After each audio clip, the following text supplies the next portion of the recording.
প্রিয় দর্শক, আজকে আপনাদেরকে এমন একটি গল্প বলবো। আমার মা অসুস্থ।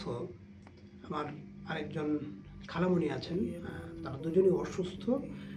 কিন্তু একজনের হয়তো একটু মানে আমার মা যেরকম শারীরিকভাবে অত্যন্ত উইক, ওজনটা অত্যন্ত কম। আবার হয়তো আমার আরেকজন আত্মীয়, তার হচ্ছে ওজনটা একটু বেশি।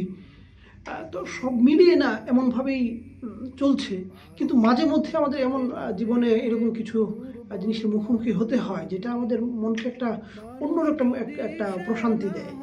এই জাতীয় প্রেস ক্লাবের উল্টো দিকে যে ছোট, ছোট কিছু সরু গলি প্রবেশ করেছে, এই গলিগুলো মানে মূল রাস্তা থেকে একটু নিচু, ১ থেকে ১.৫ ফিট নিচু। তো গতকাল একজন মানুষ এই রাস্তা দিয়ে আসলে উঠতে যাচ্ছিলেন, কিন্তু উনি আসলে উঠতে পারছিলেন না। তো আমাকে বাবা বলে একটু দাঁড় করালেন। দাঁড় করিয়ে আমার হাতটাতে এরকম ধরে ভর করে উনি রাস্তাটা উঠে চলে আসলেন। তো ঘটনাটা আসলে ১ সেকেন্ডের মধ্যে ঘটে গেল। কিন্তু আ তখন আমার কাছে মনে হলো যে আমাদের জীবনটা কত গুরুত্বপূর্ণ। যেখানে আমরা হয়তো ১ সেকেন্ডের চাইতেও কম সময়ে আমরা এরকম কিছু ভালো কাজ করতে পারি। মানুষের এরকম কিছু উপকার করতে পারি, যেটা করতে আমাদের ১ সেকেন্ড সময়ও লাগে না।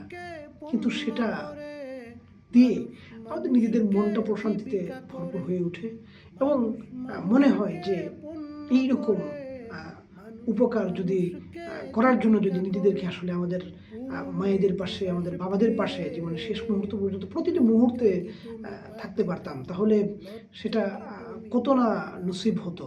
তো দর্শক, আপনারা আসলে আপনাদের কাছে দোয়াই চাই যে আপনারা আমার আব্বা-আম্মা এবং সবার সুস্থতার জন্য দোয়া করবেন এবং আমরা সবাই মিলে যেন আমাদের জীবনটাকে আসলে এরকম একটা জায়গায় নিয়ে যেতে পারি, যেখানে আমরা অসংখ্য ছোট, ছোট ভালো কাজ আমরা করতে পারবো, পরোপকার করতে পারবো। যেটা দিয়ে হয়তো আমাদের পৃথিবীর জীবনটার মধ্যে একটা আত্মিক শান্তি পাবো এবং পরকালেও আমাদের একটা মুক্তির পথ নিশ্চিত হবে। আ দর্শক, আপনাদের কাছে এই এতটুকু আহ্বান থাকবে, এতটুকু ভালোবাসার প্রত্যাশা থাকবে। আপনারা সবাই ভালো থাকবেন।